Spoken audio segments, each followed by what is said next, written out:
Mengucap syukur karena kami mempunyai Allah seperti Engkau. Tuhan Yesus, pada malam hari ini kami mau mengerti apa yang menjadi kehendak-Mu di dalam kehidupan kami, Tuhan. Dan karuniakan kepada kami roh pengertian itu dan penurutan, supaya kami benar-benar menikmati hidup bersama dengan Engkau. Terima kasih Bapa. Mari Tuhan Roh Kudus, Engkau yang berkarya di dalam hidup kami, supaya kemuliaan-Mu nyata di dalam kehidupan kami. Dalam nama Tuhan Yesus kami mengucap syukur semua perkara ini. Amin. Saudara-saudara yang kasih dalam Tuhan, kita sudah mendengar akan apa yang disaksikan oleh Saudara Jansen. Saudara, kalau kita pelajari akan kehidupan kekristenan ini, saudara, coba kita renungkan akan apa yang terjadi di sekitar kita. Kalau saudara Jansen itu, dia mengalami satu mukjizat. Justru pada waktu dia di dalam kesulitan yang demikian parah, dan hanya berdoa dan terima Yesus pada waktu diinjili pertama kali, dan dia dapatkan satu kesembuhan. Nah, sekarang kebalikannya daripada orang-orang yang baru percaya adalah orang Kristen. Kenapa orang Kristen kalau justru masuk di dalam kesulitan dan kesukaran, berdoa, doa, kok malah tidak ketulungan? Kita harus belajar benar-benar mengenal akan Allah kita, saudara. Karena apa? Karena kita kerap kali ini jadi orang Kristen cuma mau enaknya saja. Pada waktu percaya pertama kali, orang yang belum Kristen jadi Kristen, percaya, lalu dalam kesulitannya kok sembahyang sebentar aja kok mesti sembuh, betul enggak? Hah? Tapi kalau sudah jadi Kristen kok malah susah, betul enggak? Kenapa? Nah, sekarang masalahnya itu. Kenapa? Kenapa kalau saudara sudah jadi Kristen, menghadapi kesulitan kok sembahyangnya itu malah sembahyang tidak lolos-lolos, tapi dulu kok percaya sebentar ngomong langsung kok dapet sih? Loh, saudara tahu rahasianya kenapa? Karena saudara itu tidak mengenal akan Allah. Kalau saudara mengenal akan Allah, Allahmu yang kau kenal di dalam Yesus Kristus. Sebetulnya Yesus berkata apa? Tadi dikatakan oleh saudara Jansen, Yesus itu tidak pernah berubah, sekarang, dulu, dan akan datang. Kalau saudara percaya pertama kali lalu dapat kesembuhan, lalu mukjizat, keluar dari masalahmu, tetapi mengapa setelah kenal Yesus kok tidak keluar-keluar? Yesusnya yang berubah atau saudara yang berubah? Hah? Ayo, kamu berani mengatakan Yesusnya yang berubah? Berani? Tidak berani toh? Nah, tapi kalau Yesusnya yang tidak berubah, siapa yang salah? Hah? Saya gitu loh. Jadi kita harus belajar ngaku di hadapan Tuhan. Sebabnya saudara, saya ikut Tuhan dari kecil, umur 12 sampai sekarang umur saya 56. Yesus tidak pernah berubah, luar biasa. Dan tidak ada masalah yang tidak dapat di atas itu, tidak ada. Kenapa? Kalau saya tidak ngalami secara pribadi, saya tidak mau jadi penginjil. Maka dari itu saudara, kita harus belajar kenali Allahmu yang sungguh-sungguh. Supaya apa? Supaya kamu ini ngalami terus, meningkat, ngalaminya terus. Pertama kali bertobat, percaya Yesus, melihat kuasanya dan mujizatnya, engkau tambah lama mengenal dia, harus tambah lama melihat banyak mujizat. Tapi kenyataan orang Kristen lihat mujizat, percaya, menggebu-gebu, habis itu anjlok turun. Lalu mulai loyo, mulai bosen, mulai jenuh, mulai lu kok gini-gini tok ya. Lah itu. Yang berubah itu justru saudara. Karena apa? Karena tidak mengenal akan Allahmu yang benar. Maka coba kita lihat di dalam Yesaya pasal yang ke-54. Kita lihat saudara, kenapa Yesaya diberikan firman oleh Tuhan begini. Di dalam Yesaya pasal 54 ayat 11 mulai.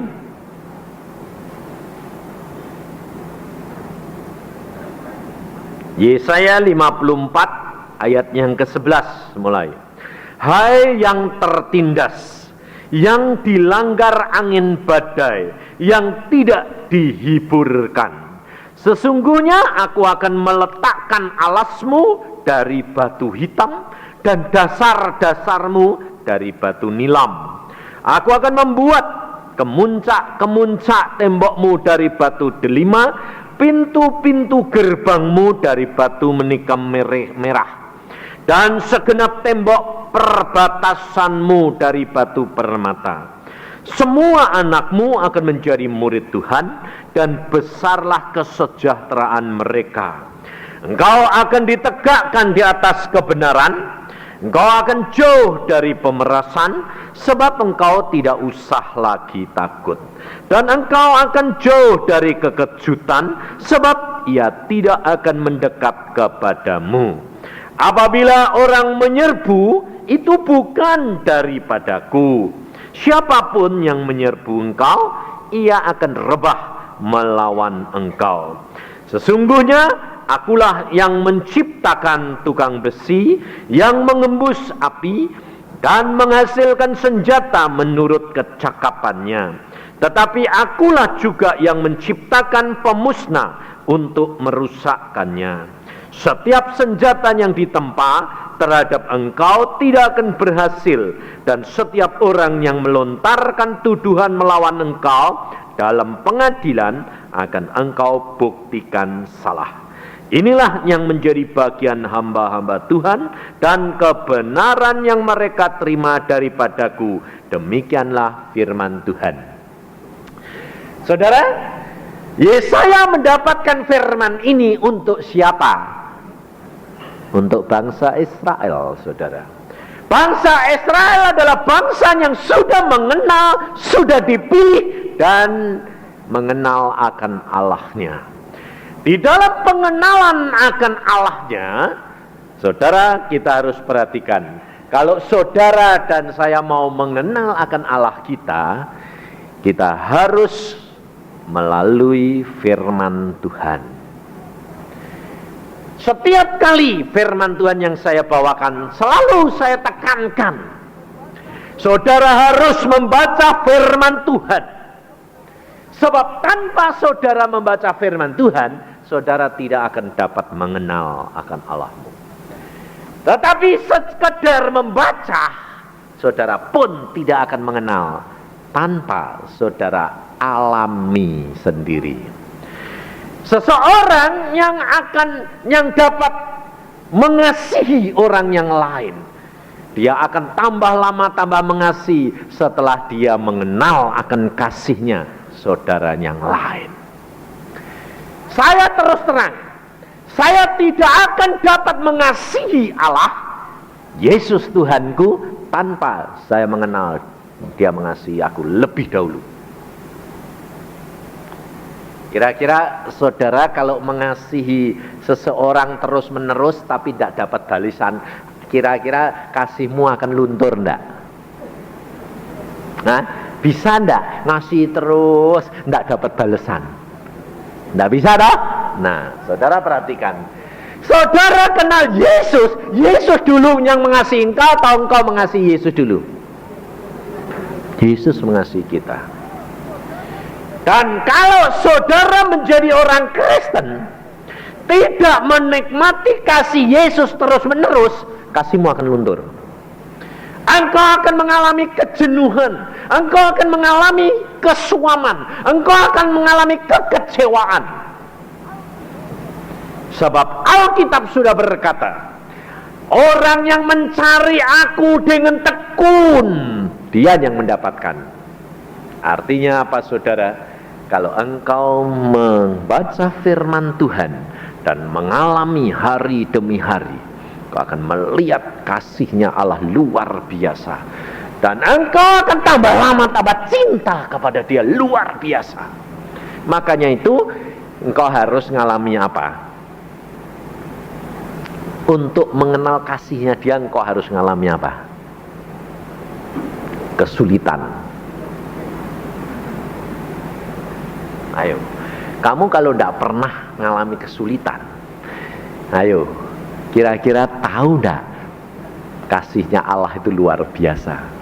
Contohnya Yansen tadi. Hah? Dia kalau tidak perutnya dia deledel kayak palang pantek gitu, wah, buka kanan kiri kanan ini, dia bisa mengenal kasihnya Allah luar biasa apa enggak?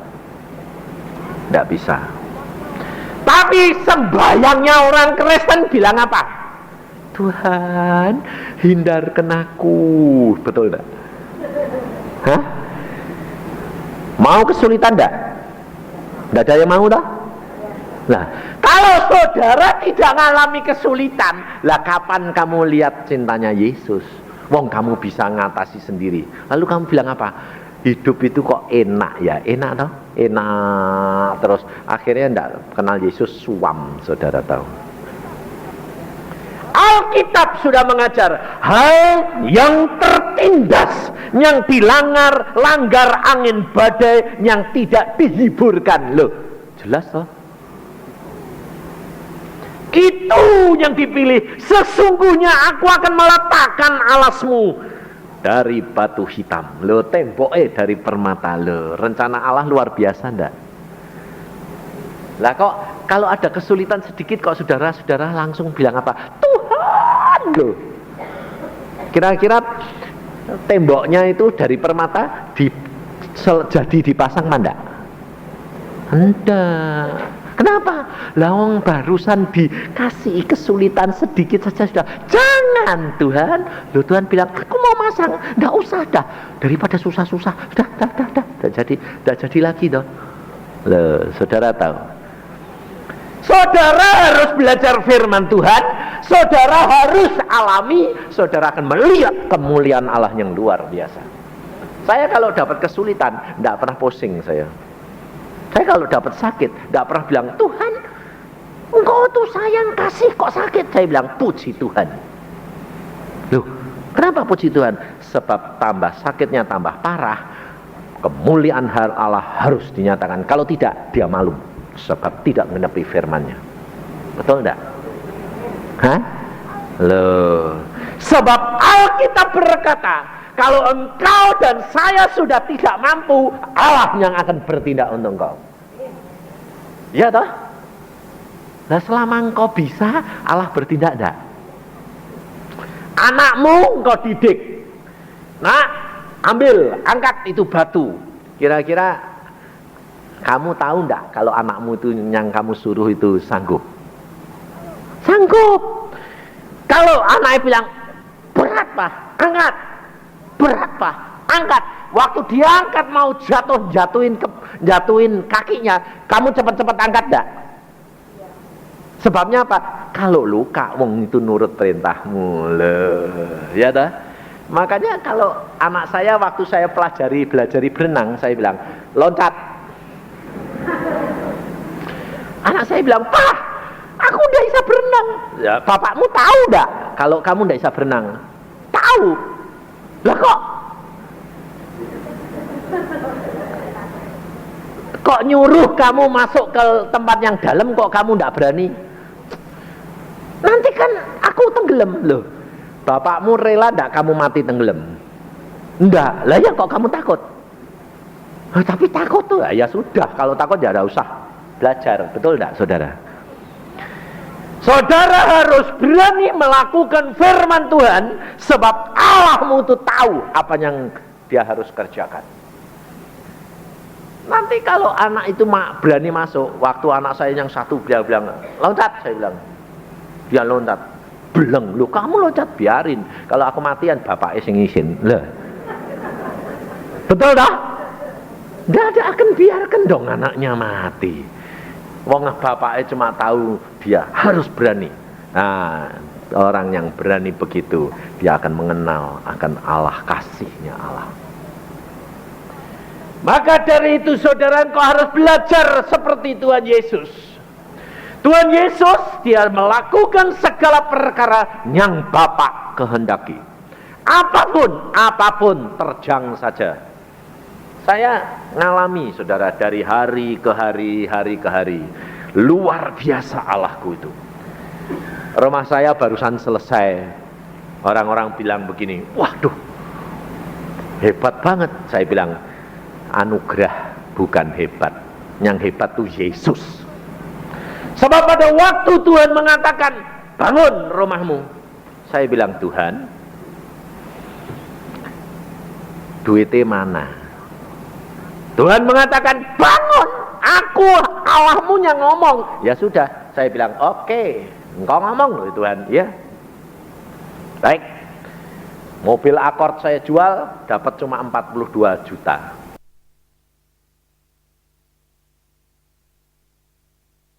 Saya tanya pemborongnya bilang berapa? Pak, kira-kira sekitar 60-70 Pak. Hah? Aku cuma punya 40. Tidak apa-apa. Ya. Tuhan berkata, bangun ya. Waktu saudara tahu sudah hampir menipis, saya tanya, tinggal berapa? Oh, tinggal 5 juta Pak. Wah, saya lapor, Tuhan, tinggal 5 juta loh. Saya cuma lapor. Saya tidak pernah ngomong sama jemaat atau sama di khotbah di mana-mana, saudara, saya sedang bangun, doain. Enggak. Alasannya selalu mintain, saudara saya sedang bangun, doain. Maksudnya ngerti gitu loh. Enggak, itu nama. Itu iman bisik-bisik. Saya bilang. Saya tidak pernah. Saya bilang, oke, Tuhan, saya lapor Tuhan, tinggal 5. Nanti tidak habis, boh loh, tidak tahu. Saya bilang. Sudah, saudara tahu apa yang dikerjakan Allah? Luar biasa. Saya sedang di negeri Belanda. Pulang dari negeri Belanda, ada orang telepon saya. Pak, dari mana? Dari negeri Belanda. Wah, engkau itu disayang-sayang Tuhan kau Pak. Kenapa? Saya sedang sembahyang Pak. Tuhan ngomong sampai saya melek. Siapa yang ngomong?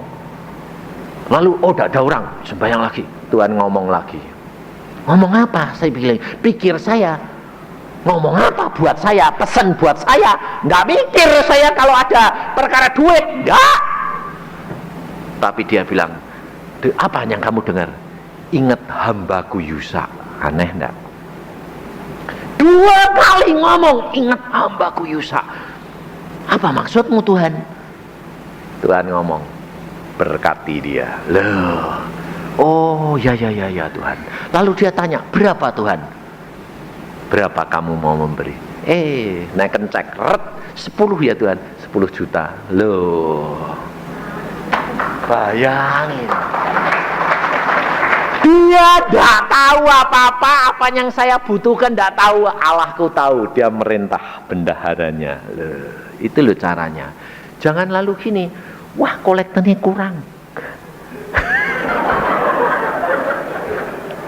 Harap saudara tahu sendiri.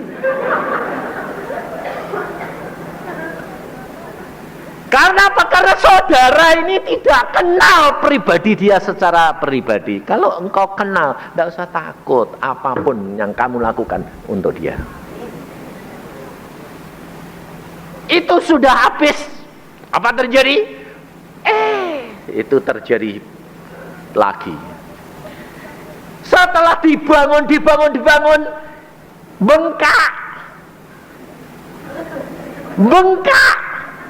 Saya bilang, loh, saya kan sudah kasih kamu 77,5 juta. Kurang. Saya pikir sudah selesai. Wah, terus saya pergi ke satu tempat. Saya pergi ke desa. Ke desa, pelayanan di desa ini. Desa-desa. Pulang, ketemu lagi orang bilang, wah Pak Yusa, dari mana? Dari desa. Saya bilang, Tuhan tuh sayang kamu. Ada apa? Aku mimpi. Duh, mimpi apa? Aku bilang, mimpi ketemu kamu, ketemu saya. Ya, terus ada apa? Ngasih berkat. Loh, mimpi kok kau suruh ngasih berkat? Lucu enggak? Apa terjadi saudara? Dia memberikan cek lagi. Berapa? 15 juta. Saya terima itu. Saya bilang, aduh Tuhan, aku sudah tak bayar, aku bisa beli mobil lagi nih, ganti mobil. Sampai di rumah saya tunjukkan istri saya. Yang, saya bilang, istri saya kalau saya manggilan sayang. Wah, ada berkat yang ganti mobil ya. Istri saya bilang apa? Jangan cepet-cepet, beresin dulu rumahmu. Sebab kita kan sudah janji tidak mau utang. Oh ya. Tapi sudah 77,5 cukup kok yang. Istri saya bilang, belum ketemu toh yang bangun, lebih baik temuin dulu. Oke, saya temuin. Pak, saya masih kurang Pak. Iya itu Pak masih kurang. Hah? Kurang berapa? 10 juta. Hah? Sampai saya tuh melongok saudara. Saya tidak tahu, pemborongnya tidak memberitahu, tapi Allah sudah tahu. Sebelum orang itu nagih kepada saya, Allah sudah sediakan segala-galanya, karena Dia tidak mau hambanya dipermalukan. Saudara percaya bahwa Allahmu itu adalah Allah yang luar biasa. Maka dari itu saudara, kita harus kenali akan Allah kita yang luar biasa itu. Alkitab sudah berkata, hai kamu yang tertindas, hai kamu yang diserang angin badai, hai kamu yang tidak terhiburkan sekalipun. Justru di situ engkau harapanmu hanya kepada Allahmu yang luar biasa. Supaya kamu dikenali bahwa Allahmu ini Dia tahu segala-galanya.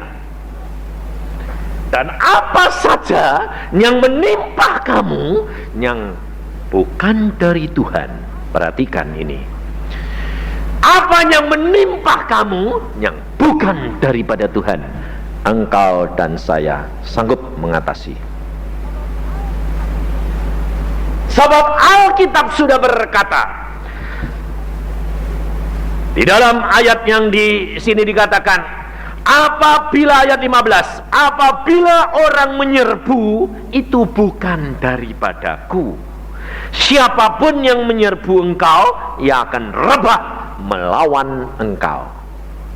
Jadi saudara harus tahu, segala perkara yang menimpa kepada kita bisa dari Tuhan, bisa dari setan. Kalau yang dari setan, saudara pasti dapat mengatasi. Betul tidak? Sebabnya apa? Sebab kamu bersama dengan Allah. Tapi kalau yang dari Tuhan, bisa kamu mengatasi tidak? Tidak bisa, memang dibiarkan sama Tuhan. Tidak bisa. Nah, kalau tidak bisa mengatasi, bagaimana caramu? Ucapkan syukur. Mati untuk hidup untuk Yesus, itu jalannya. Loh, enak enggak?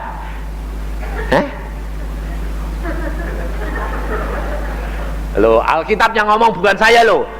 Mati adalah satu keuntungan, hidup untuk Yesus, betul enggak? Contohnya Yesus sendiri, Dia disalib mati, asalnya dari siapa? Kehendak Allah atau kehendak setan? Kehendak Allah. Pada waktu Yesus di Taman Getsemani, Tuhan Yesus berkata, Bapak, jikalau ini boleh lewat, lewatlah. Tuhan, kalau boleh Bapak, lewat. Tapi kalau tidak boleh, ini kehendakmu, aku akan angkat ini. Bapak berkata, itu kehendakku, harus kamu alami. Mati di atas kayu salib. Satu keuntungan atau satu kerugian? Satu keuntungan buat siapa? Buat engkau dan saya. Tapi untuk Yesus keuntungan enggak? Ya, karena dia menang dan dia diangkat menjadi raja di atas segala raja dan dia mengalami kebangkitan. Itu hidup kekristenan, saudara. Maka dari itu kenali akan Allahmu supaya engkau tidak kecewa. Kalau engkau mengenal akan pribadi Yesus melalui firman Tuhan, engkau tidak akan pernah kecewa. Engkau tidak pernah meninggalkan Yesus. Engkau tidak pernah suam. Karena apa? Karena engkau tahu hari demi hari mengalami mujizat demi mujizat yang luar biasa. Allah itu hebat. Saya sampai gini, Tuhan, punya engkau itu kok orang Kristen kok begini, itu kenapa Tuhan? Sebab Tuhan berkata, dia tidak mengenal aku secara pribadi. Karena mereka tidak bergaul erat dengan aku, kata Tuhan. Coba kita lihat firman Tuhan di dalam Mazmur 25. Di dalam Mazmur 25 ayat yang ke-12 mulai. Siapakah orang yang takut akan Tuhan? Kepadanya Tuhan menunjukkan jalan yang harus dipilihnya. Coba saudara, siapakah orang yang takut akan Tuhan? Orang itu diberitahukan jalan yang harus dipilihnya. Orang itu sendiri akan menetap dalam kebahagiaan, dan anak cucunya akan mewarisi bumi. Tuhan bergaul karib dengan orang yang takut akan dia, dan perjanjiannya diberitahukannya kepada mereka. Coba saudara, apapun yang terjadi di dalam hidup saya dan keluarga saya diberitahukan oleh Allah. Karena apa? Karena firman Tuhan sudah berjanji dan dia mesti menggenapi. Tidak mungkin tidak menggenapi. Asalkan bagian kita lakukan, kita membaca firman Tuhan, kita memelihara hati kita menengadah kepada dia, kita takut kepada dia, kita melakukan firman-Nya, dan Alkitab berkata loh, anak cucunya akan mewarisi. Bagaimana anak kita bisa mewarisi kalau dia tidak menyenangkan hatinya Allah? Kita bawa anak-anak dari kecil berdoa bersama-sama. Dan ini tidak gampang saudara, tidak banyak keluarga yang bisa. Dan kami melakukan dari anak mulai lahir sampai dewasa, mereka berdoa bersama. Sehingga anak-anak sendiri mengalami. Selalu anak-anak saya katakan, alami secara pribadi. Baca Alkitab, alami. Kalau tidak ngalami, jangan jadi orang Kristen, rugi. Saya kalau dididik anak-anak saya gitu. Lalu dia bilang, jadi kalau saya baca tidak ngalamin, tidak usah jadi orang Kristen, tidak usah. Kalau masuk neraka, alami dunia, lalu masuk neraka yang paling dalam, lumayan. Saya bilang. Tapi alami secara pribadi, kamu akan kenal Allahmu yang luar biasa. Anak saya laki yang pertama baru berangkat ke Australia.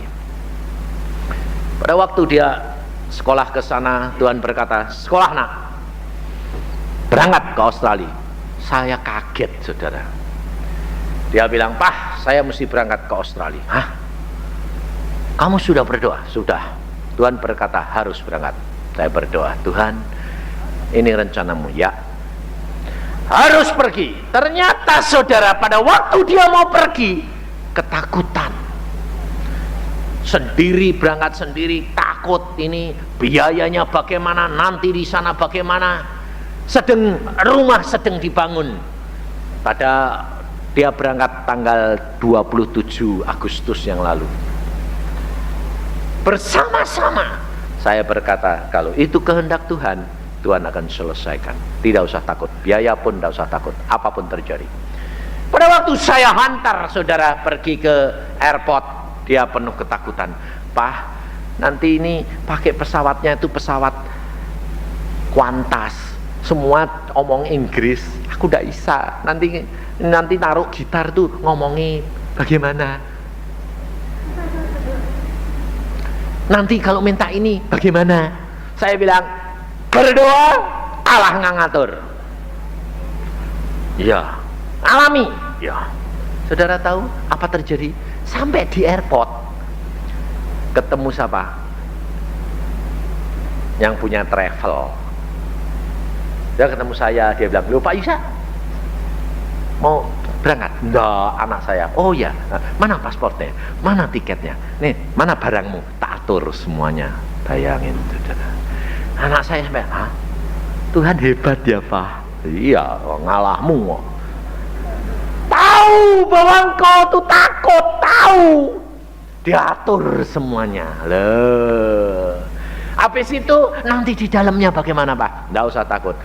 Ketua persekutuan di Sydney pulang hari itu sama. "Pak Yusa pulang, mau berangkat enggak? Denny, oh ayo sama-sama saya bersama-sama supaya duduknya sama, nanti aku yang nganter kamu semuanya." Loh, luar biasa toh. Perkara yang kecil sekalipun Allah perhatikan.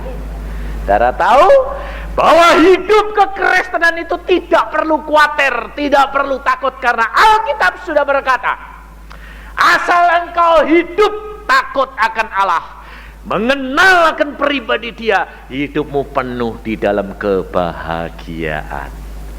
Tidak ada masalah yang saudara dan saya tidak dapat atasi.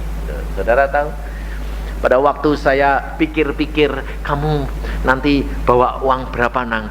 Sembayang nak. Iya Pak. Saudara tahu, saya sampai kaget sendiri. Orang itu datang malah dengar, "Anakmu berangkat." "Ya, kapan ini?" Malah tidak ngasih, saya ngasih anak saya. Sampai dia bilang, "Pak, Tuhan sudah berkata, aku cukupi kamu." Berangkat ke sana dia bawa $5.000. Sampai saya bilang, "Berapa nak?" "Tuhan berkati ngalir terus Pak, tang tung 5.000. Waduh, jadi papa enggak usah nyangunin kamu ya, sudah berangkat sendiri. Saudara tahu, semua diatur Tuhan rapi luar biasa. Sampai di sana saudara, dia telepon, dia bilang, "Wah Tuhan hebat Pak." "Hebat kenapa?" "Tuhan atur sampai keluar pun tidak diperiksa sama Duane." "Kenapa?" "Saya kan bersama-sama sama pegawainya Kuantas. Jadi sudah lolos, sana cepat-cepat sana." Bayangin. Sampai dia bilang, yang lain diadul-adul semua sampai diperiksa sampai yang terkecil. Aku tidak di apa-apain Pak, lewat saja. Luar biasa toh Allahmu. Saudara tahu, kita harus alami secara pribadi. Dan untuk menghadapi kesulitan-kesulitan, jangan takut. Allah sudah tahu apa yang akan terjadi. Maka dari itu engkau harus pelajari firman Tuhan. Engkau alami. Kalau engkau mulai melangkah di dalam kesulitan, tidak ada yang pintu tidak terbuka bagi Dia, karena Dia sanggup lakukan segala perkara apapun. Maka pada waktu saya di Semarang, seorang gadis, dia berkata begini, "Tuhan luar biasa Pak." Betul, memang betul Pak, aku ngalami luar biasa. Pada waktu dia mau naik kendaraan umum pergi ke Salatiga, dia pikirnya mau naik cari bis yang gede, yang aman, tetapi roh mendorong dia naik kol. Naik kol. Dia bilang, "Tuhan, itu laki-laki semua, perempuannya cuma aku." Naik saja, naik dia. Bayangin saudara, di sebelah sopir lagi, diimpet sama 3 laki-laki. Nah, kamu tahu toh, perempuan 1, laki-laki akan kurang ajar. Ada nyenggol, ada apa, waduh. Lalu Tuhan berkata, injili mereka. Loh, tak ngerti, ya buat apa Tuhan? Ini orang nakal-nakal kok injili mereka. Tidak tahu saudara. Waktu naik terus diinjilin sama dia, diinjilin. Sopirnya mau bertobat, yang lain tidak mau. Padahal di dalam situ ada orang 7 atau 9 semua. diinjili, dia malah digodain sama orang-orang yang turunan Arab, malah digodain, dijawil-jawil, diinjili terus. Apa terjadi? Waktu sudah naik turun, remnya blong, luncur terus, remnya blong. Sopir bilang blong, remnya wush. Semua sudah tidak berani jawil-jawil, ketakutan semua. Dia bilang Yesus, dia bilang tuh, oh maksudmu ini Tuhan. Apa terjadi? Nabrak asem, pohon asem gede, tal persis di depan dia, persis di depan anak perempuan ini sebelah sopir. Asem besar sekali, cepet dia. Semua yang di dalam kol mati. Sebelah dia kepalanya putus, jatuh di pangkuan dia. Dia dari ujung rambut sampai kaki darah kental semuanya. Dan dia yang paling parah karena apa? Persis pohonnya itu nempel di tubuhnya dia. Waktu pertolongan datang, semua mati di kol itu. Yang belum mati anak perempuan ini satu, yang persis ngerangkul pohon asem. Dan itu besi mobil seperti cetakan tubuh dia, persis nempel semuanya. Jadi pada waktu keluar digergaji sebab gak bisa keluar, persis kok. Tempat duduknya, kakinya gini itu besinya ya gini kok, persis mepet persis. Karena yang lain sudah meninggal, dia yang ditolong. Waktu dibongkar, dibuka, setelah 2 jam dikeluarkan, langsung dilarikan ke rumah sakit. Kepalanya mau digunduli. Karena apa? Darah semua. Pasti ini yang masih bisa ditolong. Dia bilang, Pak, jangan dipotong dong, Pak. Lalu dia bilang, nggak bisa, ini mesti diobati. Wong nggak luka kok, Pak. Nggak mungkin mau darah. Ini darahnya orang sebelah tadi loh, yang kepalanya putus. Dan dia dimandikan sampai bersih, luka sedikit pun tidak. Padahal dia yang paling parah. Kenapa? Waktu dia bersaksi, pada waktu itu kol meluncur dengan cepat, dia berdoa, Tuhan, aku serahkan nyawaku dalam tanganmu. Aku sudah menginjili kanan kiri. Yang bertobat sopir itu, yang lainnya tidak mau. Tapi sopir ini bertobat dan dia mati selamat. Tapi justru yang kena dia. Pada waktu dia kena, dia berkata, Tuhan, aku serahkan hidupku.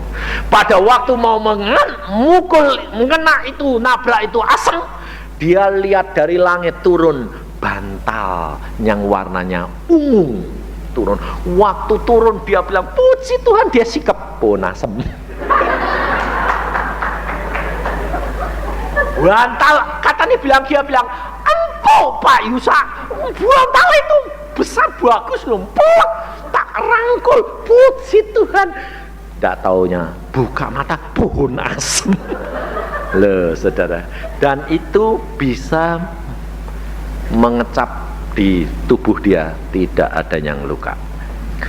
Siapa yang dapat menolong dan melakukan perkara itu? Kalau dia yang tidak, yang punya yang langit bumi itu saja.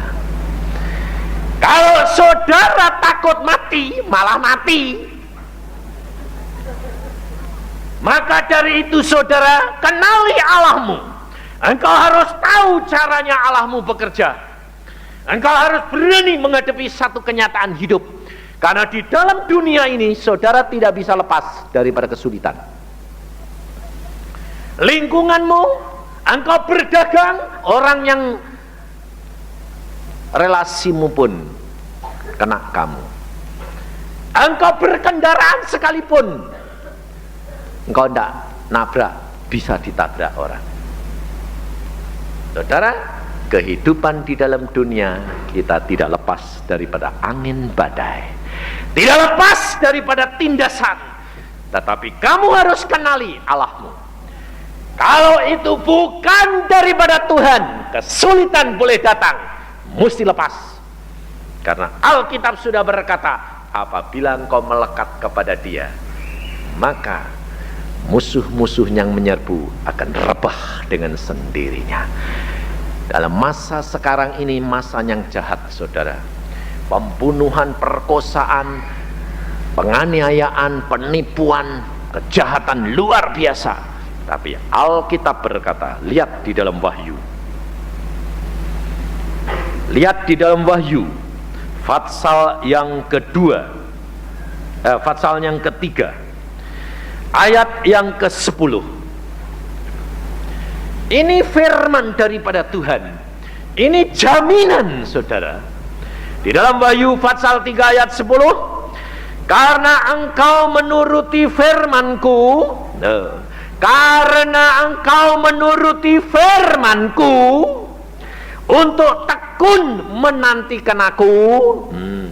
Kalau engkau sudah menjadi orang Kristen, harus menuruti firman Tuhan dan tekun menantikan Dia. Maka Aku pun akan melindungi engkau dari hari pencobaan yang akan datang atas seluruh dunia untuk mencobai mereka yang diam di bumi. Kalau engkau dan saya menyenangkan hatinya Allah, kalau engkau dan saya bergaul karib dengan Allah, Allah akan memberitahukan kepadamu apa yang akan terjadi. Dia akan memberitahukan perjanjiannya. Dia akan memberitahukan firman-Nya. Rema diberikan kepada kita, dan kita tidak perlu takut dan khawatir. Apapun yang kita hadapi. Kalau itu harus kita alami, mati untung, hidup untuk Yesus. Pasti kemenangan ada di pihak kita. Tapi kalau itu bukan daripada Yesus, pasti musuh akan rebah dengan sendirinya. Karena firman Tuhan berkata, selama kita ditindas, selama kita mendapatkan kesulitan angin badai, Allah punya rencana untuk membangun kita menjadi kota yang indah dan luar biasa. Allah sudah memilihkan batu permata menjadi perhiasan kita, mahkota kita. Maka dari itu, saudara, hidup kekristenan ini hidup dengan penuh sukacita. Tidak perlu takut, tidak perlu khawatir, apapun boleh terjadi. Yesus sudah berkata, kebahagiaan menjadi bagian saudara dan saya. Amin. Mari kita berdoa. Tuhan, firman-Mu sudah hamba sampaikan. Engkau tahu masa ini adalah masa yang sangat jahat, Tuhan. Tetapi Engkau memberikan firman-Mu bahwa semuanya itu sudah tertulis di dalam Alkitab. Maka dari itu Tuhan, pada saat ini hamba-Mu sampaikan kepada anak-anak-Mu apa yang menjadi janji-Mu kepada mereka. Jikalau anak-anak-Mu mendengar firman-Mu ini dan mereka bertobat dan menyadari akan kesulitan kesukaran mereka, jikalau anak-anak-Mu sedang dilanda oleh angin ribut dan tertindas, Tuhan, Engkau yang sudah menjanjikan akan firman-Mu ini, apakah ini asalnya daripada-Mu ataukah daripada si kuasa gelap? Tuhan, berikan anak-anak-Mu pengertian, supaya apabila mereka bertobat dan mereka melekat kepadamu, apabila angin ribut dan gelombang ini dari kuasa gelap, mereka akan teduh dengan sendirinya karena kami bersama dengan Yesus. Tetapi jikalau ini harus kami alami, kami mau Tuhan menantikan dan mengucap syukur, karena kami tahu Engkau sedang membangun rumah yang indah untuk kami, supaya bait Allah ini menjadi mulia di hadapan hadirat-Mu, karena semuanya ini asalnya daripada-Mu. Saudara, periksa dirimu masing-masing. Jikalau kamu sedang mengalami angin badai dan tindasan, hadapkan di hadapan Tuhan, angkat tanganmu, Katakan kepada Tuhan, kalau mengangkat tangan kamu sedang menyerahkan, jangan telapak tanganmu menghadap ke depan, tetapi ke atas, karena kamu serahkan kepada Dia. Kamu serahkan kepada Tuhanmu. Katakan, berikan kepada Dia. Ini Tuhan masalahku. Ini Tuhan yang sedang menindas aku. Dan aku percaya, aku mengambil satu sikap Tuhan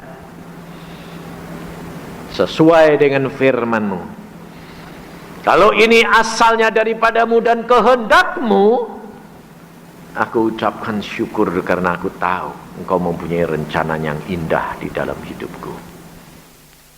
Dalam nama Tuhan Yesus kami mengucap syukur. Amin.